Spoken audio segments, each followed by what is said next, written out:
सभी लोग आकर के इस रूप की सराहना कर रहे हैं। आज मैया सबको कहती है, देख लो मेरे बाबा के जैसा सुंदर इस संसार में कोई नहीं है। शिव के जैसा सुंदर इस संसार में कोई नहीं है। आज सभी लोग जय जयकार कर रहे हैं, दर्शन कर रहे हैं। पशूनां पापनाशं परेशं गजेन्द्रस्य कीर्तिं वशानं वरेण्यं जटाजूटमध्ये स्फुरदकाङ्गवारिं महादेवमेकं स्मरामि स्मरारिम्। आज बाबा का सभी लोग दर्शन कर रहे हैं, प्रणाम कर रहे हैं। मैना देवी के भीतर जो शंका थी वह शंका समाप्त हो गई। अब मैना देवी हिमांचल महाराज अपनी पुत्री को विदा करते हैं।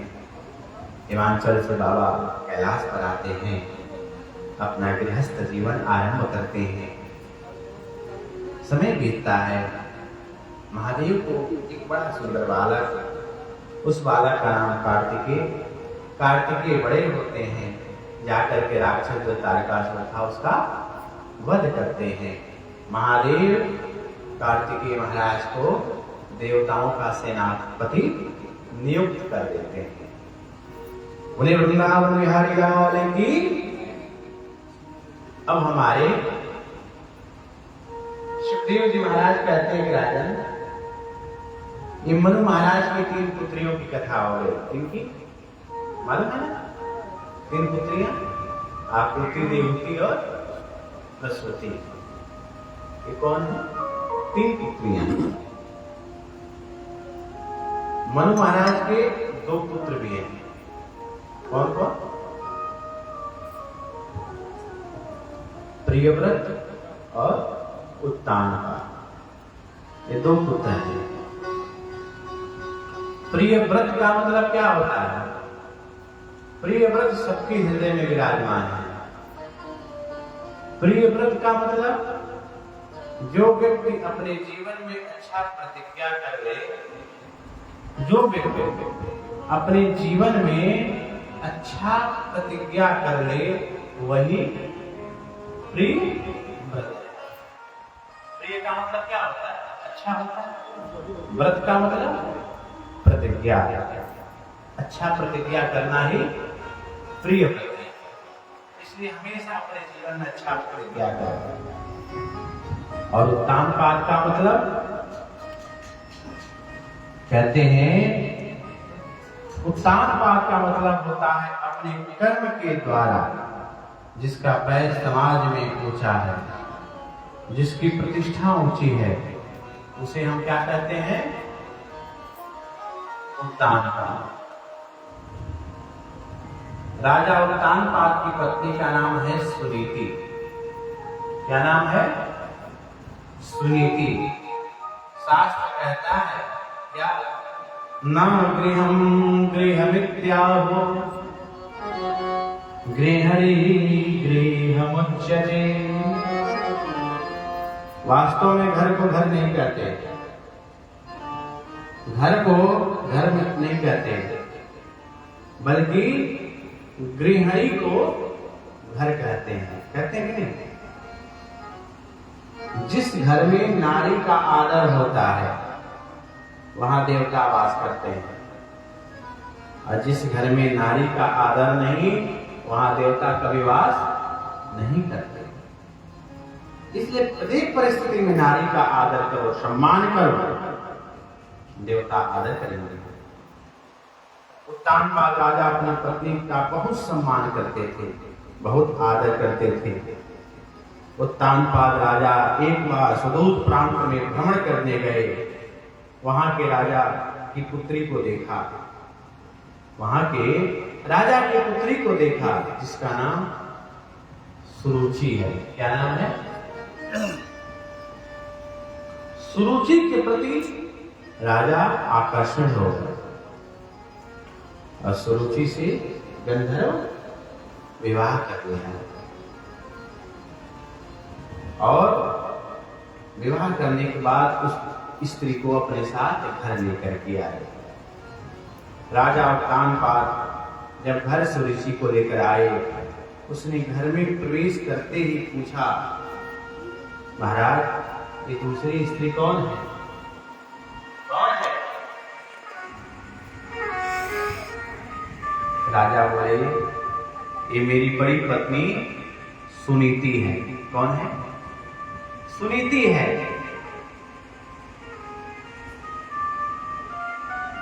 सुरुचि बोली, यदि एक घर में रहेगी तो मैं यहां नहीं रह सकती। देखिए, अभी आई और आती क्या कर रही है? ये रहेगी तो मैं नहीं रह सकती, या तो इनको रखो नहीं तो हमको रखो। राजा छोटी पत्नी के प्रति ज्यादा आकर्षित थे। राजा ने बड़ी पत्नी का त्याग कर दिया। ऐसा उन्होंने गलत किया कि नहीं? लेकिन ज्यादा आकर्षित होने के कारण बड़ी पत्नी का त्याग कर दिया। सुनीति गर्भवती थी। एक पर्वती में जाकर के रहने लगी। वहां उनसे एक सुंदर पुत्र उत्पन्न हुआ। उस पुत्र का नाम ध्रुव पड़ा। यह बालक कैसा है? अद्भुत है महाराज। कहते हैं, हो रहा बीरवान के लखत चिकने पा। होनहार वृक्ष के जिस प्रकार पत्ते चिकने होते हैं, सुंदर होते हैं, यह बालक वैसा ही है, अद्भुत है, सुंदर है। माता सुनीति ने मन में संकल्प कर लिया, क्या इस बालक को यशस्वी बनाऊंगी, तपस्वी बनाऊंगी, मनस्वी बनाऊंगी। माता ने संकल्प ले लिया। एक बात कहूं, स्त्री चाहे तो घर को स्वर्ग बना सकती है, स्त्री चाहे तो घर को मंदिर बना सकती है, और स्त्री चाहे तो घर को नरक में बना सकती है। क्यों? स्त्री चाहे तो बालक को इंजीनियर डॉक्टर बना सकती है, और स्त्री चाहे तो बालक को जेब कतरा चोर डाकू भी बना सकती है। क्योंकि जीवन की सबसे पहली गुरु कौन होती है? होती है। आज ध्रुव जी को माता सुनीति कहीं जाती अपने साथ लेकर के जाती, जहां कहीं भी जाती साथ लेकर के जाती, बड़ों का आदर करवाती, प्रणाम कराती। देखिए, सबसे पहले बच्चों के भीतर यह संस्कार डालता, बेटा अपने से बड़ों का आदर करना सीखो। क्योंकि जो व्यक्ति अपने से बड़ों का आदर नहीं करता, उसका कहीं आदर नहीं होता। जो अपने से बड़ों का आदर करता है, उसी का हर जगह आदर होता है। बच्चों का पहले यह शिक्षा दो, क्या अपने से बड़ों का प्रणाम करो। अगर अपने से बड़ों का प्रणाम करते हैं, उन्हें 4 चीज प्राप्त होता है। क्या? अभिवादनशीलस्य नित्यः वृद्धोपसेविनः चत्वारि तस्य वर्धन्ते आयो विद्या यशो। आयु, विद्या, जस और बल। अपने से बड़ों का आदर करने से यह प्राप्त होता है। मैया कहीं भी जाती, ध्रुव को साथ में लेकर के जाती। जहां सत्संग होता, मैया साथ में लेकर के जाती। महाराज, ध्रुव को सत्संग का इतना प्रभाव हुआ, ध्रुव अपने से बड़ों का सम्मान करने लगे, ऋषियों का सम्मान करने लगे, संतों का सम्मान करने लगे, संतों के साथ रहने लगे। एक दिन जितने ऋषिगण संत थे, माता सुनीति की सेवा से, ध्रुव की भक्ति से प्रसन्न होकर के मैया सुनीति के कुटिया में गए और कहे, बेटी तुम्हारी सेवा से इतना हम लोग प्रसन्न हैं कि तुम्हें वर देने आए हैं। मांगो, क्या चाहिए बेटी? जो मांगोगी हम देंगे। संतों ने कहा, मांगो बेटी। सुनीति मैया ने कहा, बस यही आशीर्वाद दीजिए, आप संतों का सत्संग मिलता रहे। क्या मिलता रहे? सत्संग मिलता रहे। क्योंकि बिनु सत्संग विवेक न होई, बिनु सत्संग विवेक न होई,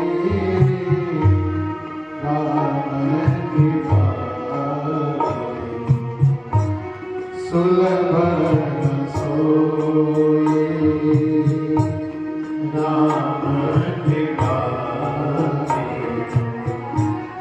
सुलभ न सोई। यही सार अधिक नाई, यही सार अधिक नाई, राम कृपा आए न जाए, राम कृपा आए न जाए। बस आप संतों का सत्संग मिलता रहे और हमें कुछ नहीं चाहिए। इससे बड़ा वरदान क्या होता? संतों ने कहा, नहीं बेटी, कुछ तो तुम्हें मांगना ही पड़ेगा। मैं मांगने को कहता हूं, मांगो बेटी। तब सुनीति मैया ने कहा, तो बाबा एक वर दे दो। क्या? एक वर दे दो। मेरी सौत है ना? उसका नाम क्या है? सुरुचि। उसके विवाह के कितने वर्ष हो गए? 4 वर्ष। और अभी तक उसे कुछ बालक, अभी तक नहीं बालक हुई। आप यही वरदान दो बाबा, यही आशीर्वाद दो, उसके घर भी एक बालक हो जाए।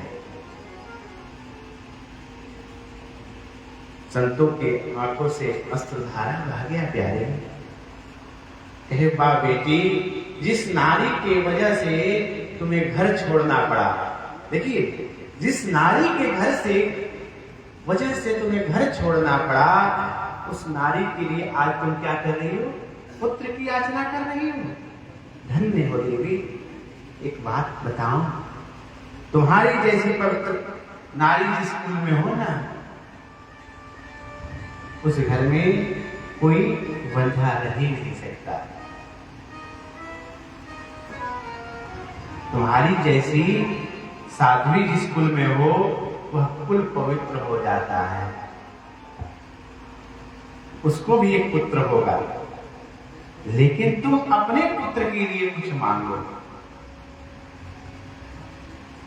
सुनीति मैया ने अपने पुत्र के लिए कुछ नहीं मांगा, फिर भी संतों ने कहा, तुम्हारा पुत्र यशस्वी बनेगा, तपस्वी बनेगा, तेजस्वी बनेगा। बहुत सारा आशीर्वाद मिल गया। देखिए, बिन मांगे मोती मिले, मांगे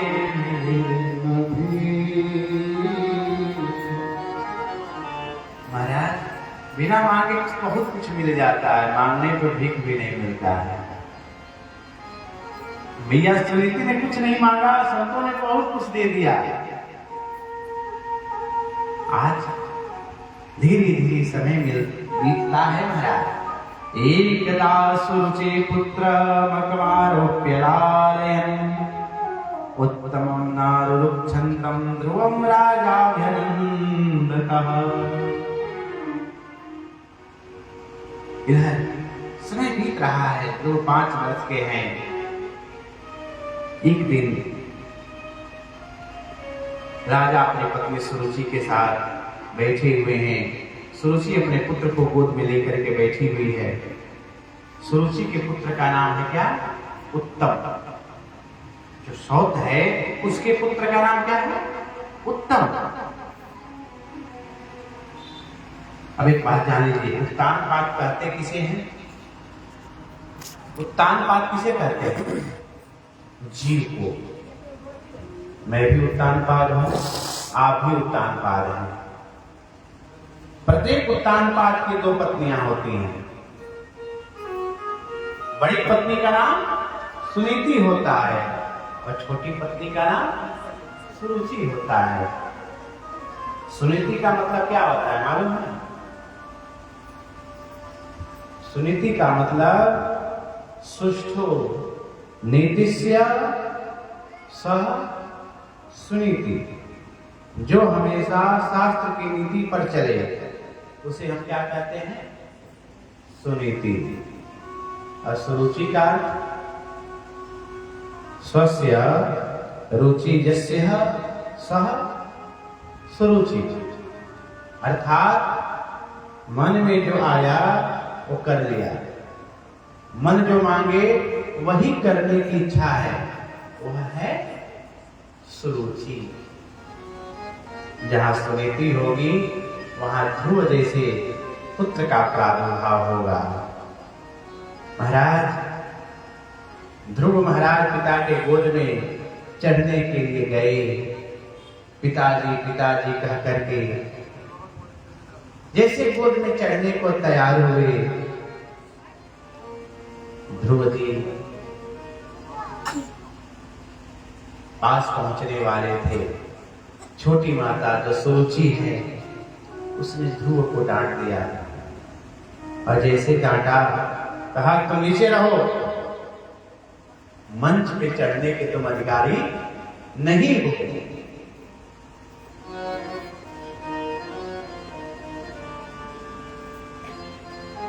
ध्रुव ने कहा क्यों मां, क्या मेरे पिताजी नहीं है? क्यों मैं इसके गोद में नहीं चढ़ सकता, इस मंच पे नहीं चढ़ सकता? सुरुचि डांट करके बोली ये तुम्हारे पिताजी हैं, मैं तुम्हारी माता नहीं हूं। पिता ये हैं, मां नहीं हूं। और जितना आवश्यक पिता होना है उतना ही आवश्यक मां होना है। इस मंच पे बैठने का अधिकारी वही है जो हम दोनों का पुत्र है।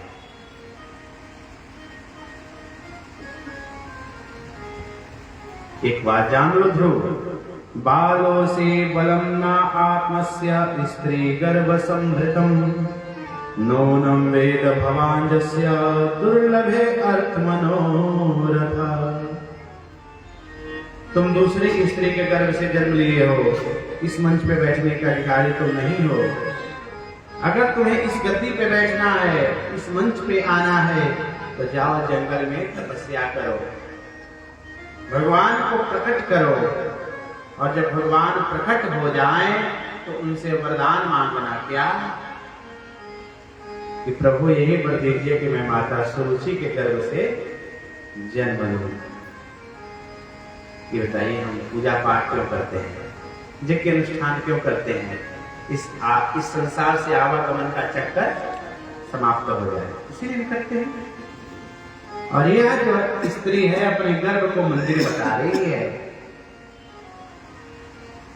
महाराज ध्रुव को इतना डांटी, इतना फटकार लगाई, ध्रुव की हालत अधमरे सर्प के जैसा हो गया। ध्रुव क्रोधित होकर के आए, रोते हुए आए और अपनी मां के पास खड़े हो गए। मैया सुनीति ने ध्रुव को रोता हुआ जब देखा, मैया ने पूछा बेटा क्या हुआ, क्यों रो रहे हो? ध्रुव रोते हुए कहे मां आखिर क्या आपके भीतर नहीं है और सुरुचि के भीतर है? क्या मैं आपके गर्भ से जन्म लेकर कोई गलती कर दिया है? किन सद्गुणों की बात कर रही थी वह सुरुचि? उसे किसका अभिमान है? सुरुचि जो मेरा आज अपमान की है, वास्तव में यदि मैं आपका पुत्र हूं तो मैं माता सुरुचि की एक एक शब्दों का बदला लूंगा। सुरुचि ने ऐसा क्यों किया है? महाराज क्रोधित अवस्था में ध्रुव सुरुचि को अमंगल वाक्य बोल रहे थे। महाराज क्रोध जब व्यक्ति को आता है तो क्या बोल जाता है पता नहीं चलता, पता चलता। आज क्रोधित अवस्था में ध्रुव सुरुचि को अनेक वाक्य बोल रहे हैं। तभी मैया सुनीति ने ध्रुव के मुख पर हाथ रख दिया और कहती क्या, मांगलम ता तपरे सुमस्था वंकते जनो जत परम दुखस्तः सत्यं सुरुच्यां भेदं भवान्मयि यद दुर्भगाया उदरे गृहीता। बेटा, कभी किसी प्राणी के लिए अमंगल की कामना नहीं करना चाहिए, चाहे हमारा शत्रु ही क्यों ना, क्योंकि कभी किसी के लिए बुरा ना सोचो। अगर तुम किसी के लिए गड्ढा खोनोगे, तुम्हारे लिए भी गड्ढा कोई खोनेगा। तुम किसी का बुरा चाहोगे, तुम्हारे लिए भी कोई बुरा चाहेगा। बेटा, कभी किसी व्यक्ति के लिए अमंगल की कामना नहीं करना चाहिए। तुमने ऐसा क्यों कहा कि मैं सुरुचि से बदला लूंगा? अरे बस संसार में जो कुछ लोग प्राप्त करते हैं अपने प्रारब्ध का प्राप्त करते हैं, हा? जो कुछ प्राप्त करते हैं अपने प्रारब्ध का। जहां तक गलती का सवाल है बेटा, एक नहीं तुमने दो दो गलतियां कर दी। तुमने दो गलतियां की है। पहली गलती तुमने ये की कि तुम मनुष्य बने। क्या बने? मनुष्य बने। देखिए, भागवत का यह ध्रुव चरित्र जो है बड़ा उत्तम है, मूल अंग है। कथाएं तो बड़ी भागवत की टेढ़ी हैं, समझ में नहीं आता है, लेकिन एक बार समझ में आ जाए तो जीवन बदल देता है प्यारे। कहते हैं पहली गलती क्या की है? तुम मनुष्य बने और तुम्हारा कर्म तो बिल्कुल देवताओं के समान है, हा? लेकिन तुम मनुष्य बने। तुम्हें किसी देव योनि में जन्म लेना चाहिए था। यदि तुम मानव बने तो ये दूसरी गलती थी। तुमने मुझ जैसी दुर्भगा स्त्री के गर्भ से जन्म लिया। यदि तुम सुरुचि के गर्भ से जन्म लिए रहते तो आज बेटा तुम्हें गद्दी पे बैठने का अधिकार मिला रहता। मैं मुझ जैसी अभागिन गर्भ स्त्री के गर्भ से जन्म लेकर के क्या मिला तुम्हें? क्या मिला? बेटा, सुरुचि ने क्या गलत कह दिया? अरे उसने कहा जंगल में जाकर के तपस्या करो, सो आज मैं भी तुमसे कह रही हूं कि जाओ भगवान की तपस्या करो, आराधना करो, चिंतन करो। बेटा, जिस परमात्मा के चिंतन के गहन समाधि में लगे बड़े बड़े मनीषी, एक क्षण के लिए वो समाधि में प्रभु आते दर्शन हो जाता, उस समाधि में तुम भी जाओ और प्रभु का चिंतन करो, समाधि लगाओ, प्रभु का दर्शन करो। बेटा, इससे बड़ा सौभाग्य की बात क्या हो सकती कि मेरा बेटा नारायण के चरणों में प्रेमी होगा, राम के चरणों में प्रेमी होगा। बेटा, वही मां पुत्रवती है जिसका पुत्र प्रभु के चरणों में लग गया। पुत्रवती युवती जग सोई, रघुपति भगति जासु सूर होई। बेटा, वास्तव में मां वही सबसे बड़ी पुत्रवती कहलाने की योग्य है, अधिकारिणी है, जिसका पुत्र रघुपति के चरणों में प्रेमी हो जाए। मेरे लिए इससे बड़ा सौभाग्य क्या हो सकता है। तुम कल वन में जाना चाहते हो बेटा, आज चले जाओ। आज जाना चाहते हो तो अभी चले जाओ। आज से ही परमात्मा से संबंध जोड़ दो।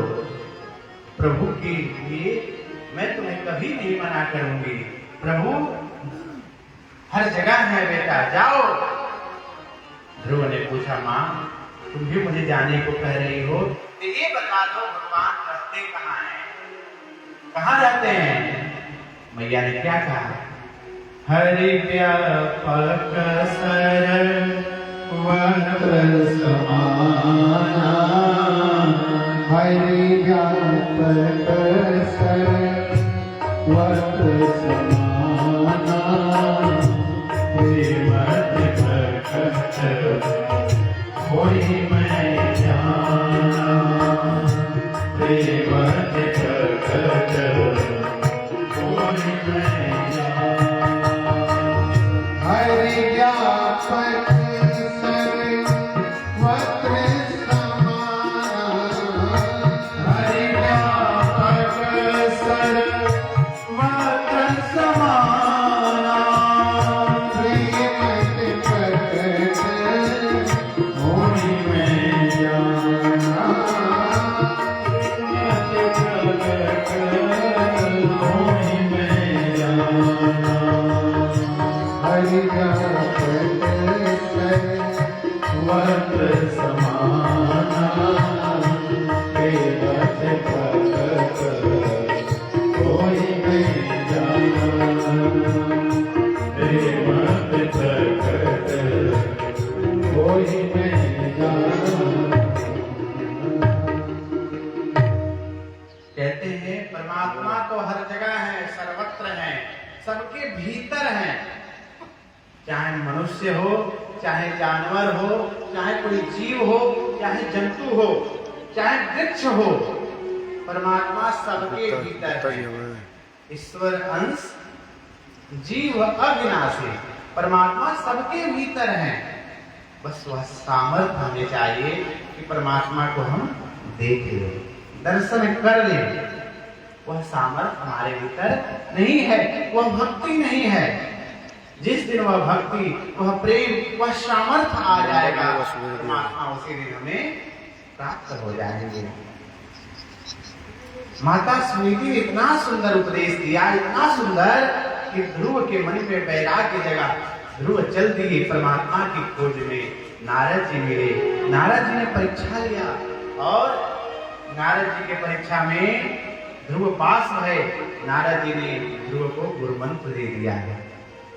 देखिए, जब उत्तम गुरु मिल जाए तो परमात्मा को मिलने में विलंब नहीं होता है, क्योंकि गुरु अगर मिल गया उत्तम तो परमात्मा मिल जाएगा, और उत्तम गुरु नहीं मिला तो परमात्मा कभी नहीं मिल सकता।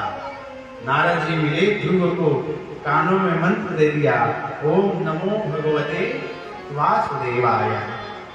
इस मंत्र को जब ध्रुव प्राप्त किए, नारद जी ने कहा, बेटा जाओ पहले वृंदावन जमुना में स्नान करना, बांके बिहारी का दर्शन करना और सीधे मधुवन चली जाना, और मधुवन में जाकर के परमात्मा की तपस्या करना। मुझे पूर्ण विश्वास है कि तुम्हारा दर्शन करने के लिए भगवान इस धरा पर जरूर आएंगे।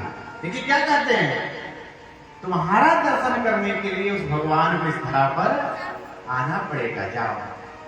ऐसे विश्वास जगाई कि ध्रुव वृंदावन आए, जमुना में स्नान किया, बांके बिहारी का दर्शन किया और मधुबन में जाकर के तपस्या करने लगे। महाराज, तपस्या का पहला महीना चल रहा है। प्रभु हम पे दया करना, जय हो।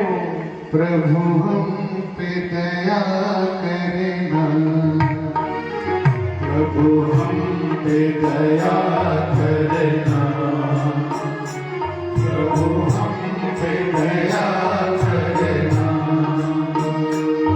वैकुंठ तो यही है, फिर दया करना।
नाचेंगे मोर बनकर, हे श्याम तेरी बारे। नाचेंगे मोर बनकर, हे श्याम तेरे बारे। घनश्याम छाए रहना बनकर के मेघ तारे।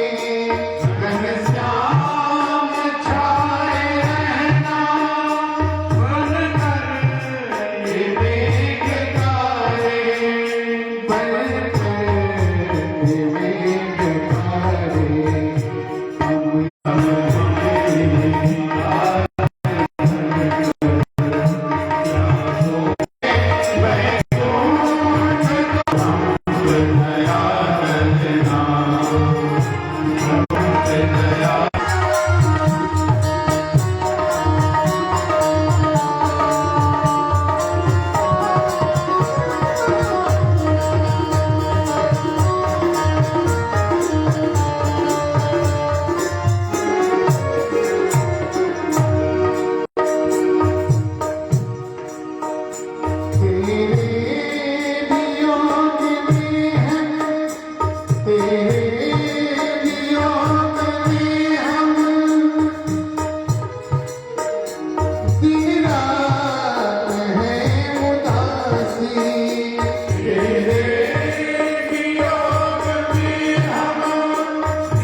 पहले महीने के 3 दिनों तक ध्रुव ने कुछ नहीं खाया।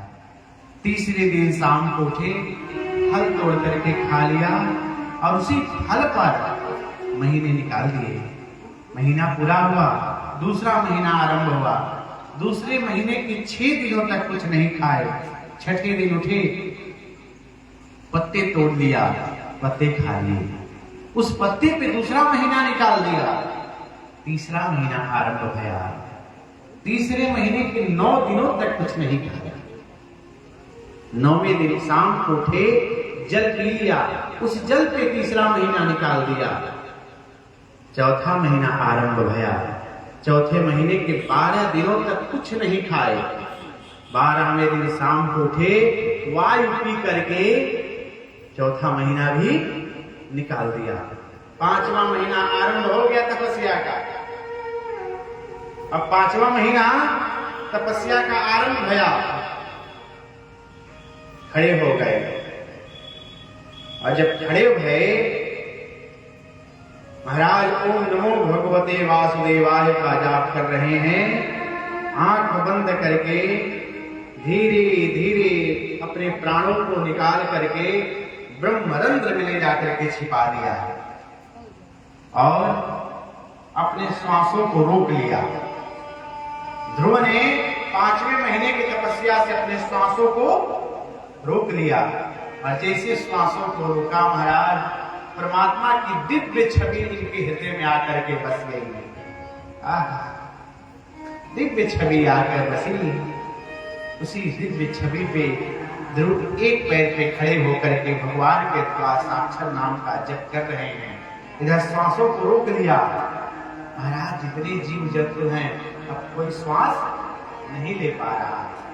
देवताओं को दिक्कत होने लगी, वो भी श्वास नहीं ले पा रहे हैं। अब सब देवता घबराए हुए ब्रह्मा के पास गए। देवता बोले भगवान हम श्वास नहीं ले पा रहे हैं, प्राण अवरुद्ध हो गए हैं, बचाओ। ब्रह्मा बोले यही हाल हमारा है, जो हाल आपका है वह हाल हमारा है। देखिए एक नन्हा सा 5 वर्ष का बालक तपस्या कर रहा है, देवता घबरा गए, ब्रह्मा जी घबरा गए। अब सब लोग बहुत कष्ट में हैं, श्वास नहीं ले पा रहे। सब लोग रोते रोते वैकुंठ नारायण के पास पहुंचे। भगवान हमें बचाइए। देवता लोग कह रहे क्या? नैवं विदाम भगवन् प्राणरोधम चराचरस्याखिल सत्वधाम्नः विधेहि तन्नो वृजिनाद् विमोक्षम् प्राप्ता वयं त्वां शरणं शरण्यम्। हमें बचाइए भगवान, हमारे प्राण अवरुद्ध हो गए। हम जानते नहीं थे वो क्यों हो गए, लेकिन हमें दिक्कत हो गई। तो महात्मा ने कहा आप लोग नहीं जानते हो क्या हुआ है। अरे देखो वह नन्हा सा भक्त आज 5 महीने से बिना कुछ खाए पिए 5 वर्ष का बालक है महाराज। महाराज आज के समय में 5 वर्ष का बालक अपने माता पिता को छोड़कर कहीं बाहर नहीं जाएगा। महाराज 5 वर्ष के बालक को हर घंटे में भूख लगती है कि नहीं? लेकिन यह बालक जो है 5 वर्ष का है, 5 महीने से बिना कुछ खाए पिए परमात्मा की भक्ति में लीन है। देवता लोग घबराते हुए रोते हुए कह रहे हैं महाराज परमात्मा ने कहा भी आप लोगों का श्वास में ठीक कर दे रहा हूं, घबराओ मत। अभी जाकर के उस बालक का दर्शन करता हूं, आप लोगों का श्वास ठीक हो जाता है। क्या परमात्मा ने कहा? उस बालक का दर्शन करता हूं। देखिए परमात्मा यहाँ सबको दर्शन देने आते हैं, लेकिन आज भगवान क्या कह रहे हैं? दर्शन करता हूं, करने आ रहे हैं। महाराज तपस्या में इतनी शक्ति है कि भगवान को भी आना पड़ता है दर्शन करने के लिए, अगर तपस्या आपने कर लिया तो। भागवत का अर्थ क्या है? भ का मतलब भक्ति, ग का मतलब ज्ञान, व का मतलब वैराग्य और त का मतलब तपस्या। 7 दिनों में जो भक्ति ज्ञान वैराग्य और तपस्या कर लेता है उसे भगवान मिल जाते हैं। परमात्मा वैकुंठ से आए, जिस छवि को देख करके, जो छवि आज ध्रुव के हृदय में बसी है, वही छवि आज परमात्मा लेकर के आए, ध्रुव के सामने खड़े हुए। सामने खड़े हैं लेकिन ध्रुव आंखें नहीं खोल रहे। परमात्मा ने उस छवि को ध्रुव के हृदय से खींचा।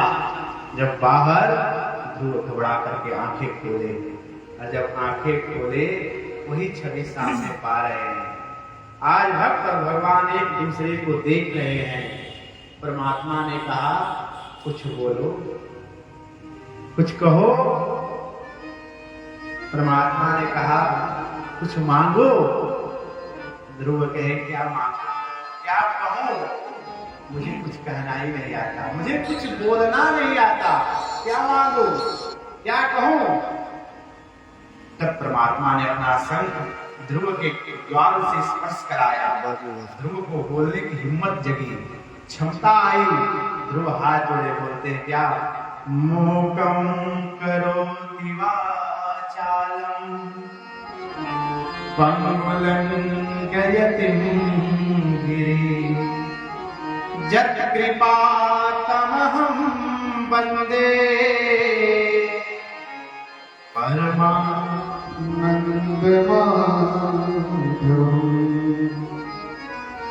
प्रभु, मैं आपकी महिमा को जानता हूँ। जिसके ऊपर कृपा आप कर देते हैं वो कृपा का सागर बन जाता है, क्योंकि आपने मीराबाई के ऊपर कृपा कर दिया। क्या किया? मीराबाई किसी डिग्री कॉलेज में पढ़ी थी? हाँ बताइए, पढ़ी थी? लेकिन परमात्मा की कृपा ऐसी हुई कि महाराज मीराबाई की लिखी हुई कविताओं को आज बड़े बड़े यूनिवर्सिटी कॉलेजों में पढ़ाया जाता है। क्यों? जो मीराबाई कविताएं लिखी। हाँ, मीरा की साहित्य पे आज लोग पीएचडी करते हैं। ये किसकी कृपा है? केवल गोविंद की। क्या सूरदास ने कभी किसी स्कूल में पढ़ा? हाँ? लेकिन सूरदास जी के कविताओं की एक एक लाइन पे लोग पीएचडी करते हैं। क्यों? एक एक लाइन पे पीएचडी लोग करते हैं। ये किसकी कृपा? महाराज आज ध्रुव ने कह दिया कि आपके ने जिसके ऊपर कृपा किया वो कृपा का सागर बन गए। परमात्मा आप मेरे ऊपर कृपा कर दिए, आज आपका दर्शन मिल गया। परमात्मा ने कहा कुछ तो मांग लो। ध्रुव ने कहा अब कुछ मांगने की चाह नहीं है, अब कोई इच्छा नहीं है मांगने की। योऽन्तः प्रविश्य मम वाचमिमां प्रसुप्तां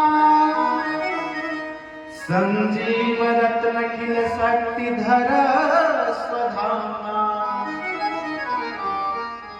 अन्यास्तहस्तचरणं श्रवणस्वगादिं प्राणानो भगवते पुरुषाय तुभ्यम्। ध्रुव जी यही कहते हैं कि आपने मेरी सोई हुई वाणी को जगा दिया। बस आपके चरणों में मैं बारंबार वंदन करता हूँ। और जीव की जब वाणी सोई हुई रहती है तो कुछ नहीं कर पाती, लेकिन जब जिग जाती है तो आपकी कृपा हो जाती है महाराज। और आपकी कृपा को जो जान लेना वह आपका हो जाता है। जो भगवान को जान लिया वो भगवान है, हो गया। कहते हैं आज मानस में बाबा ने लिखा है क्या? जो जान ही कहीं देहो जनाई, जानत तुम ही होई जाई। जानत तुम ही होई जाई। जो आपको जान लिया वह आपका हो गया। अब मुझे किसी चीज की चाह नहीं है। मुझे तनिक में लोभ था कि मुझे गद्दी मिले, मुझे राज्य गद्दी मिले, पिता का प्रेम मिले, लेकिन अब किसी चीज की चाह नहीं है। अब बस ये कही चाह है क्या कि आपकी भक्ति मुझे मिल जाए। आपकी भक्ति मिल जाए सब कुछ मिल जाएगा। अब किसी चीज की चाह नहीं है। गोपियां जब जाती थी कृष्ण को खिलाने के लिए तो यही सोच करके जाती थी कि कृष्ण मेरा पुत्र रहता है। हाँ? क्यों नहीं ऐसा पुत्र मुझे हुआ। और जब गोपियां जाती थी कृष्ण को खिलाने तो यही सोचती हुई जाती थी, लेकिन जब भगवान को देखती थी तो क्या होती थी? लाले मेरे लाल की जित देखो तित लाल, लाले मेरे तन में गई मैं भी हो गई लाल। महाराज सोच कर जाती थी कि मेरा पुत्र रहता, लेकिन जब भगवान को उठाती थी भगवान मैं हो जाती थी, भूल जाती थी कि मैं गोपी हूँ। महाराज भगवत कृपा ऐसी है, जो भगवान को जान लिया तो भगवान मैं हो गया। मेरी जिंदगी